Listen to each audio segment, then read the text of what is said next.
রাজ্যের যিনি মুখ্যমন্ত্রী তিনিই তো তৃণমূল, মমতা ব্যানার্জির বিশ্বস্ত সঙ্গী। বিজেপি বলেছিল কংগ্রেস মুক্ত ভারত। গোটা ভারতে বিজেপির 80% নেতা হচ্ছে পুরনো কংগ্রেসই। তো যারা বলেছে কংগ্রেস মুক্ত ভারত, কংগ্রেস যুক্ত বিজেপি হয়ে গিয়েছে। আমরা তো রিজেক্টেড তৃণমূল ধরে নিলাম আমি। আমরা যখন পার্টি অফিসে বসতে পারি, আমরা যখন মানুষকে পরিষেবা দিতে পারি, তো তারা পালালেন কেন?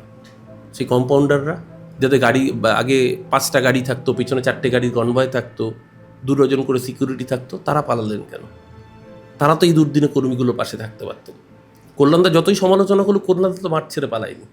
একদিকে পুরসভার কেন্দ্রীয় ভবনে নিরাপত্তার কড়াকড়ি এবং ঠিক অন্যদিকে দেখা গেল অভিষেক বন্দ্যোপাধ্যায়ের বাড়িতে সিআইডি হানা। কিভাবে দেখছেন পুরো বিষয়টিকে? কারণ এখন কিন্তু একেবারেই তৃণমূল বলতে যাদের নাম প্রথমে উঠে আসছে সেটা অরূপ চক্রবর্তী। তার কারণ বারংবার বলা হচ্ছে যে অরূপ চক্রবর্তী, কল্যাণ বন্দ্যোপাধ্যায় নিজে বলেছেন যোগ্যতা নিয়ে প্রশ্ন তুলছেন। কিভাবে দেখছেন পুরো বিষয়টিকে? মানে প্রশ্নের অভিঘাতটা আমি বুঝতে পারলাম না। কল্যাণ বন্দ্যোপাধ্যায় না অভিষেক বন্দ্যোপাধ্যায় না পুরসভা না তৃণমূল? মানে ওই কি চন্দ্রবিন্দুর বেড়ালের তালব্যস্য আর রুমালের মা হয়ে গেল প্রশ্নটা। যাই হোক, মানে আমার কাছে অভিঘাতটা স্পষ্ট হলো না, অভিমুখটা। আজকে অভিষেক বন্দ্যোপাধ্যায়ের বাড়িতে সিআইডি গেছেন। আমার প্রশ্ন হচ্ছে আজকে কেন, গতকালকে নয় কেন, বা আগামীকাল নয় কেন?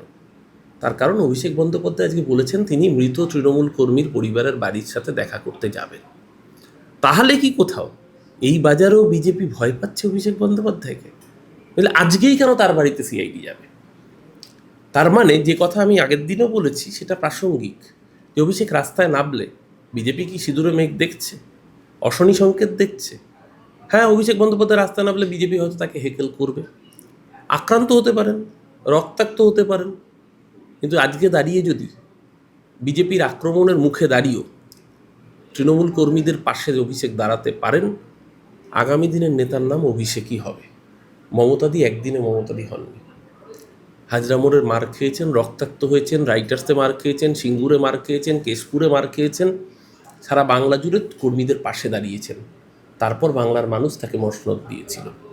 আজকে যদি অভিষেক দাঁড়িয়ে সে প্রমাণ করতে পারে আগামীর নেতা, তাহলে নিশ্চিতভাবে বিরোধী অভিষেক নিজেকে প্রমাণ করতে পারবেন কি না সেদিকে আমরাও তাকিয়ে আছি। আমরাও চাই আমাদের নেত্রী মমতা বন্দ্যোপাধ্যায়, আমাদের নেতা অভিষেক বন্দ্যোপাধ্যায়, মমতাদি নিজেকে প্রমাণ করেছেন, এবার অভিষেকের নিজেকে প্রমাণ করার পালা।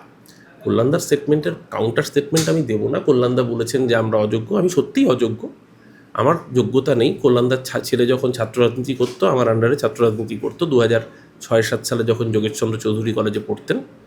আমার যোগ্যতা নেই, আমি মেনে নিচ্ছি নতমস্তকে, কল্যাণদা পুরনো দিনের নেতা। কিন্তু কল্যাণদা যখন পার্লামেন্টারি কমিটির নেতা হয়ে অপর সাংসদ কাকলি ঘোষদের কথা ছেড়েই দিন, মহুয়া মৈত্র সম্পর্কে বলেন ওর মুখ দেখলে আমার দিন খারাপ যায়, সেটা কি যোগ্যতর নেতৃত্বের খুব সঠিক উদাহরণ দেখায়? শীর্ষণ আমার ছোটো ভাইয়ের মতো, আমি ওকে স্নেহ করি, ভালোবাসি, আমি চাই ওর ভালো হোক। এই নির্বাচনে ওর জয় মনে প্রাণে চেয়েছি। শীর্ষণ বন্দ্যোপাধ্যায় কোন যোগ্যতায় বাকি সকলকে টপকে উত্তরপাড়ার টিকিটটা পেলেন, সেটা কল্যাণদা দেবেন তো উত্তরটা? কল্যাণদার মানসপুত্র ছিলেন হুগলির সুবীর মুখোপাধ্যায়। ছেলের টিকিটের জন্য মানসপুত্রকে বলি দিতে হলো। ছেলেটি কোন যোগ্যতায় একবারে বিধানসভার টিকিট পেয়ে গেল, নাকি বাবার যোগ্যতায়? ছোট খোকা বলে অওয়া, শিখে সে আজও কথা কওয়া। আমি এই প্রশ্ন বলতে চাই না। এই আপনার পোর্টালের টিআরপি বাড়তে পারে। আমি কল্যাণদাকে রেসপেক্ট করি, কল্যাণদা দলের দুর্দিনের নেতা, এই জামানায় দলের কর্মীদের পাশে আইনি সহায়তার প্রতিশ্রুতি দিয়েছেন। আমি চাইব কল্যাণদার মতো নেতারা মাথায় থাকুন, মাথায় থেকে দলটাকে সমৃদ্ধ করুন। আমরা নিচুতলার কর্মী, নেতা হতে চাইনি। কর্মী হিসেবে হয়তো অযোগ্য, কিন্তু নিচুতলার কর্মী নিচুতলাতেই থাকবো, মাঠে ময়দানেই থাকবো। প্রশ্নের অভিমুখটা দাদা ঠিক এখানেই, যে দলের একাংশ যখন বলছে যে অরূপ চক্রবর্তী দলের বিরোধী হয়ে যাচ্ছেন, ঠিক সেই জায়গা থেকে কিন্তু আমরা দেখতে পাচ্ছি যে অরূপ চক্রবর্তী এখনও দলের সমর্থন করছেন। দলের নীতি নৈতিকতা নিয়ে হয়তো তিনি সমালোচনা করতে পারেন, কিন্তু সমর্থন করছেন। এই সমর্থনটা কি থাকবে? দলের ভবিষ্যৎটা কি? আমি কি বললাম যে আজকে যদি আত্মসমালোচনা না করি, ধরুন আপনার শরীর খারাপ হয়েছে, আপনি শরীর ভালো থাকলে তো অ্যান্টিবায়োটিক খাবেন না বিনা কারণে। কিন্তু আপনার যদি ভাইরাল ফিভার হয়, আপনার যদি শরীর খারাপ হয়, তাহলে তো আপনাকে প্যারাসিটামল খেতে হবে বা অ্যান্টিবায়োটিক খেতে হবে ডাক্তারের পরামর্শ নিয়ে। শরীর তো খারাপ হয়েছে, রেজাল্ট তো খারাপ হয়েছে। আজকে যদি অ্যান্টিবায়োটিক ডোজ না দেন তাহলে তো আবার ওই কম্পাউন্ডার রাত চলবে। ডাক্তারবাবুর কাছে তো পৌঁছতে দেওয়া হয়নি আর দিন, যদি পৌঁছতে দেওয়া হতো তাহলে পেশেন্টের শরীরটা আজকে এই জায়গায় দাঁড়াতো না। রোগীটার নাম তৃণমূল কংগ্রেস, ডাক্তারবাবুর নাম মমতা ব্যানার্জি, আর ওই কম্পাউন্ডারগুলো যেগুলো মমতা ব্যানার্জির বৃত্তের চারপাশে বসে ছড়ি ঘোরাতো, যারা তৃণমূল কংগ্রেসের তৃণমূল স্তরের কর্মীদের জন্য তো তৃণমূল কংগ্রেস নেত্রীর কাছ অবধি পৌঁছতে দিত না, আজকে তারা পিঠ বাঁচিয়ে পালিয়ে গিয়েছে। 2004 সালে যখন মমতা দি একা সাংসদ, তখনও তৃণমূল লড়েছে, কারণ নেতারা পিঠ দেখায়নি, বুক পেতে দিয়েছিল সিপিএমের বুলেটের সামনে। আজকে ওই নেতাগুলো পালিয়েছে। আমি না খারাপ তৃণমূল, অনেকে বলছে ভালো তৃণমূল হওয়ার চেষ্টা করছি, আমি ভালো খারাপ কোনোটাই নয়, আমি ধরুন কর্মী তৃণমূল, আমি তো পিঠ দেখিয়ে পালাইনি। আমি তো আজও এই যেখানে এসছেন আমি অফিসে বসে রয়েছি, মানুষকে পরিষেবা দিচ্ছি, পার্টি অফিস খুলে বসছি, যে পার্টি অফিস ভাঙচুর করেছে। তো যারা ভালো তৃণমূল, এই খারাপ তৃণমূল হতে চায় না, ভালো তৃণমূল হতে চায় আমি জানি না, যারা সোকল্ড গুড না, গুড বললেও তো মুশকিল, গুড মানে তো ভালো হয়ে যাচ্ছে, যারা এস্টাবলিশ তৃণমূল, আমরা তো রিজেক্টেড তৃণমূল ধরে নিলাম আমি। আমরা যখন পার্টি অফিসে বসতে পারি, আমরা যখন মানুষকে পরিষেবা দিতে পারি, তো তারা পালালেন কেন? সেই কম্পাউন্ডাররা, যাদের গাড়ি আগে 5টা গাড়ি থাকতো, পেছনে 4টে গাড়ির কনভয় থাকতো, 2 ডজন করে সিকিউরিটি থাকতো, তারা পালালেন কেন? তারা তো এই দুর্দিনে কর্মীগুলো পাশে থাকতে পারতেন। কল্যাণদা যতই সমালোচনা করলো, কল্যাণদা তো মাঠ ছেড়ে পালায়নি, কিন্তু মমতা ব্যানার্জির বাড়ির আশেপাশে থাকা ওই কম্পাউন্ডারগুলো, ওই সমস্ত ল্যাজ মোটা মন্ত্রীগুলো, শান্তিগুলো, জেলার নেতাগুলো সব পালিয়ে গেছে। তাহলে গলতটা কোথায়, মমতা পন্থায় না অভিষেক পন্থায়? কোনো পন্থাই গলদ নেই, গলদ কম্পাউন্ডার সিলেকশনে। কিন্তু মমতা বন্দ্যোপাধ্যায়ের একাধিক পছন্দ নিয়ে, একাধিক বিভিন্ন তার রাজনৈতিক ক্ষেত্র নিয়েও সমালোচনা রয়েছে, যেখানে বলা হয়েছে যে বিভিন্ন বিধায়ক, সাংসদ, তাদেরকে গুরুত্ব দেওয়া হয়নি, তাদের যথাযথ সম্মানটুকু দেওয়া হয়নি। হ্যাঁ, নিশ্চিতভাবে সেই বিচ্যুতি রয়েছে। 214টা এমএলএ নিয়ে 2021-এ এসেছিল, বাই ইলেকশানে জিতে 221-22 হয়ে গিয়েছে। তার মধ্যে 180টা এমএলএর কাছে মমতা ব্যানার্জির প্রাইভেট নাম্বার ছিল না, যোগাযোগই করতে পারেনি ডাইরেক্টলি। সিরিয়ালে 3 দিনে মুখ দেখানো কোনো অভিনেতা বা অভিনেত্রী যারা সরাসরি মঞ্চে উঠে যেত, যে এমএলএটা মঞ্চে উঠতে পারত না, নিচের চেয়ারে বসে থাকতো তলায় স্টেজের পাশে, তারা বাস ভরিয়ে লোক আনবে। আর সিরিয়ালে 3 দিনে মুখ দেখানো একটা অভিনেতা বা অভিনেত্রী মমতা ব্যানার্জির মঞ্চের পাশে আলো করে বসে থাকবে। তারা কোথায় আজকে? যারা টিকিট পেয়েছে তারা কোথায়? পালিয়ে গিয়েছে। মমতা ব্যানার্জি বাড়িতে রবীন্দ্র জয়ন্তী হচ্ছে, কেউ নেই, তারা কোথায়? অনেককে দেখা গেল ব্রিগেডের মঞ্চে, যেদিনকে বিজেপির সরকারের শপথ গ্রহণের পরে নরেন্দ্র মোদী এলেন, সেখানে সেলফি তুলে পোস্ট করছেন, যারা কিছুদিন আগেও মমতা ব্যানার্জি বা 21শে জুলাইয়ের মঞ্চ বা ধর্ণা মঞ্চ আলো করে বসে থাকতেন। সিলেকশনে তো ভুল হয়েছে, সেই ভুল শুদ্ধিকরণ হোক। এই কথা বললে আমরা দলবিরোধী হয়ে যাচ্ছি, এই কথা বললে বিজেপি হয়ে যাচ্ছি। আমি বুঝতে পারি না যে তৃণমূল কংগ্রেসে থেকে যদি আত্মসমালোচনা করি, তাহলে আমাকে বিজেপি কেন হতে হবে? মানে আমি ইস্টবেঙ্গলের সমর্থক, আমি যদি ইস্টবেঙ্গলের কোনো বিষয়ের সমালোচনা করি, আমি তো মোহনবাগান হব না। আমি ব্রাজিলের সমর্থক, আমার যদি ব্রাজিলের এই পরপর হার আমি যদি সমালোচনা করি, আমি কি পরের দিন আর্জেন্টিনার সমর্থক হয়ে যাব? হব না তো। আর শুধু তৃণমূল আর বিজেপি কেন, বাইনারির বাইরেও তো অনেকগুলো রং রয়েছে। তৃণমূলের সমালোচনা করা মানে বিজেপি, কংগ্রেস, সিপিএম হয়ে যাওয়া নয়।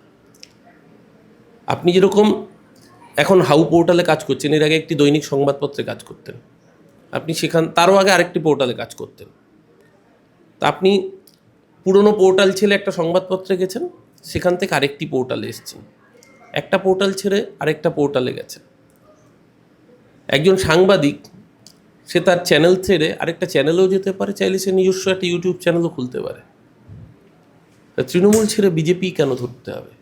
কেউ ধরলে আপত্তি নেই, বিজেপি যদি ভালো কাজ করে সেটাকে ভালো বলতে হবে, আবার খারাপ কাজ করলে সমালোচনা করতে হবে। গণতন্ত্র সেটাই কামনা করে, যে গঠনমূলক বিরোধিতা। কিন্তু এতদিন পর ইস্তফা কেন, সেই নিয়ে বারংবার প্রশ্ন উঠছে, পুরসভার পদ থেকে হোক বা মুখপাত্রের পদ থেকে হোক, কাউন্সিলরের পদ থেকে ইস্তফা নেওয়া নয় কেন, সেটা নিয়েও একাধিক বিরোধী দল প্রশ্ন তুলেছে।